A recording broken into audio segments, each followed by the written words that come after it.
Alors bonjour à tous, bienvenue sur Plastic Dream, ravi de vous retrouver pour une revue de boîte. Aujourd'hui on va dans les années 50, un fameux sabre, le Canadair sabre, on regarde ça tout de suite. Alors avec une boîte de chez Airfix sur 1,48e, donc le Canadair sabre F4, c'est un F86 en fait, construit sous licence par la société Canadair, donc évidemment pour la Royal Canada Air Force. On est là de 1950 à 1960-61 je crois. Voilà. Ok, alors on va ouvrir ça. Donc bien évidemment, vous trouverez cette maquette chez Passion 132, à peu près 32 euros. Et vous allez voir, c'est plutôt pas mal. D'abord la notice, puis les grappes plastiques. Alors vous voyez, il y a une... Alors, comme d'habitude chez Airfix, tout est grappé ensemble. Une, deux, quatre grappes. Voilà. Plus une petite grappe transparente. Alors la notice... Ok, donc format A4, avec un petit truc en français, une petite explication. Pour le sabre F, là c'est le MK4 donc. Ok. Alors, ça c'est les décals. Super, on va regarder ça ensemble après. On met ça de côté. Alors. Ok, classique, on commence par le cockpit évidemment. Avec ces sièges qui sont assez carrés, typiques des années de ces appareils de ces années-là. Les années 50, on arrive très vite au tableau de bord. Le joystick, donc tableau de bord avec décal, on va regarder s'il est un peu gravé, ça serait pas mal. Tout de même. Puis on attaque la grosse entrée d'air qui est juste en dessous du cockpit. Le puits de train. Là, il y a des baies sur les côtés, donc il y a la possibilité, oui c'est sympa, d'ouvrir des petites choses ici pour pouvoir laisser voir l'intérieur. Donc ça c'est super, ça c'est vraiment sympa. Ceux qui veulent faire un petit diode, une petite chose avec un petit mécano. Donc c'est les baies d'armement qui sont ouvertes. Donc ça c'est chouette. Ok, les deux côtés, donc parfait. Les arrêts au frein, est-ce qu'il est possible de les laisser ouverts? Oui, ouverts ou fermés. Vous voyez les deux. La cuillère. Donc les notices Airfix, je le dis pour avoir monté déjà un ou deux kits Airfix, notamment le B17 qu'on avait fait ensemble. Les notices sont plutôt claires et sont plutôt correctes. Donc il n'y aura pas de, à mon avis, il n'y aura pas de souci. D'autant plus que récemment, enfin depuis quelques années, Airfix s'est vachement amélioré, sur ses kits et sur ses notices, etc. Ok, on attaque les puits de train centraux, avec là aussi deux possibilités, un puits de train ouvert ou fermé. Quelques petites modifications ici, il faudra bien lire les notices.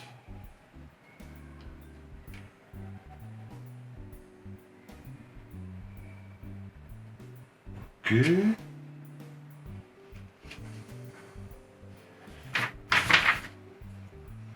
Alors, les ailes, d'accord. La dérive.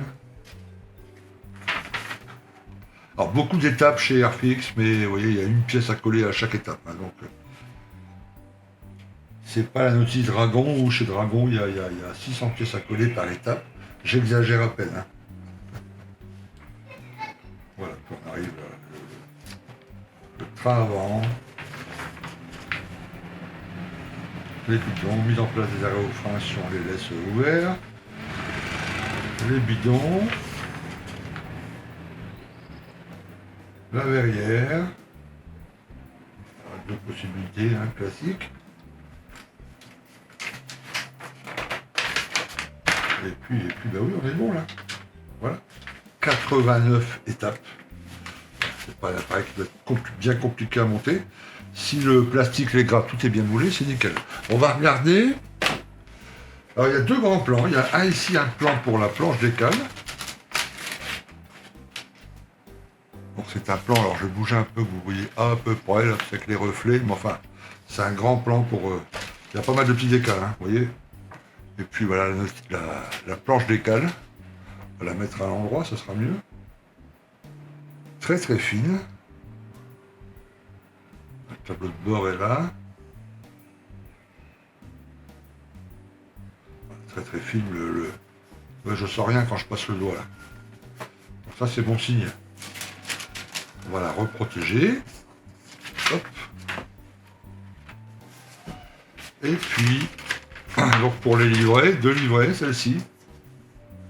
Squadron numéro 3, Royal Air Force Germany 1954.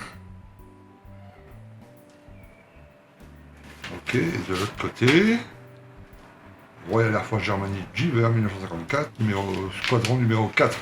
Bon, c'est à peu de choses près. À peu de choses près.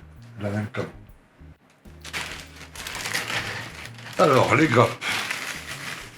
Alors, comme je vous l'ai dit, 4 grappes dans un grand sachet. Ok, alors, on va mettre ça de côté. Voilà la grappe principale, si je peux dire. Enfin, tu vois, avec le fuselage, une partie des ailes, les bidons. Alors, la gravure, je vais un tout petit peu, voilà.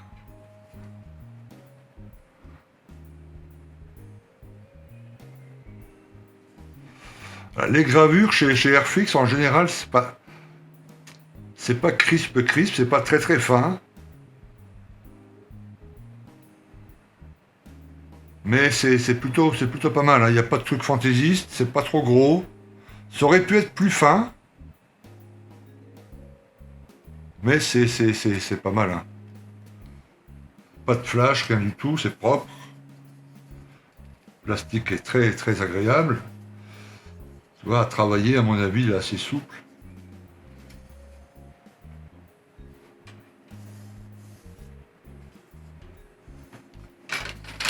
Alors, le reste des ailes.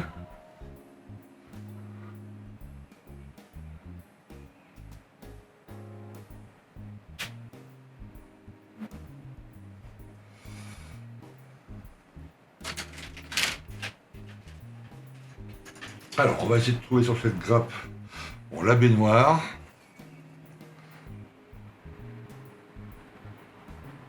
Il y a un peu de gravure. Peut-être des petits trucs à faire avec un dry brush, que ça ressorte un peu. J'essaye de trouver le tableau de bord, mais il n'est pas là-dedans. Bon, les arrêts au frein sont là, très bien. J'aurais voulu trouver les trappes de train, etc. C'est plutôt pas mal détaillé, hein. Voilà. Hop, il y a une pièce qui s'est détachée. Voilà, c'est ça, l'inconvénient de tout mettre dans une seule grappe, monsieur Airfix.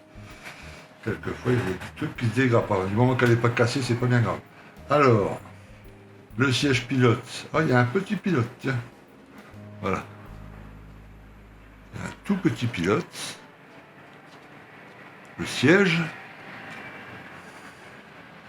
Et j'essaye toujours de trouver le tableau de bord, l'armement.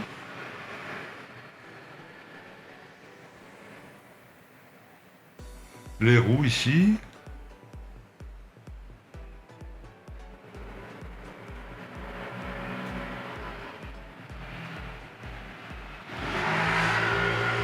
Je vais me replonger très rapidement pour pas vous ennuyer. Ah, il est ici, pardon, je l'avais pas vu, il est là. Ah, ça va, il est un tout petit peu gravé. Avec un petit jus, une peinture soigneuse. C'est toujours préférable à un décal. Ah, moi en tout cas, je préfère. Après, vous faites ce que vous voulez, mais moi je préfère largement peindre et puis. Voilà. Ok, on va regarder la grappe transparente. Alors le sable, c'est un appareil vraiment sympa, hein. Moi j'adore les appareils des années 50. Ils ont vraiment des formes particulières. Alors celui-ci, il n'est pas tout métal, mais il y a eu beaucoup de sabres qui étaient tout métal, quoi. Ben, parfait, elle n'est pas trop épaisse comme les autres, quoi.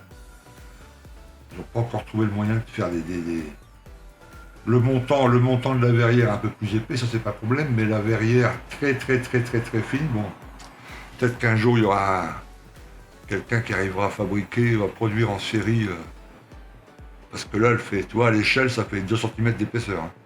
Une verrière fait pas 2 cm d'épaisseur. Voilà. Enfin, voilà, ok, nickel. Alors voilà pour cette revue, pour le Canadair Sabre F448 de chez Airfix. Donc je dis moins de 32 euros, 31,60 € je crois. Je sais pas si on 32 donc. Donc ça vaut vraiment le coup, c'est une belle maquette, il faut faire quelque chose de très sympa. La livrée, je la trouve vraiment sympa. Puis si vous aimez les appareils de ces années-là, les appareils des années 50, vous ne pourrez pas faire autrement que de faire un sabre. Il y en a eu dans beaucoup aux États-Unis, évidemment, mais les Allemands en ont eu. La France aussi, et puis le Canada. Donc voilà, n'hésitez pas. Très bien. Merci, et puis je vous dis à très très très bientôt pour une autre vidéo. A plus, ciao.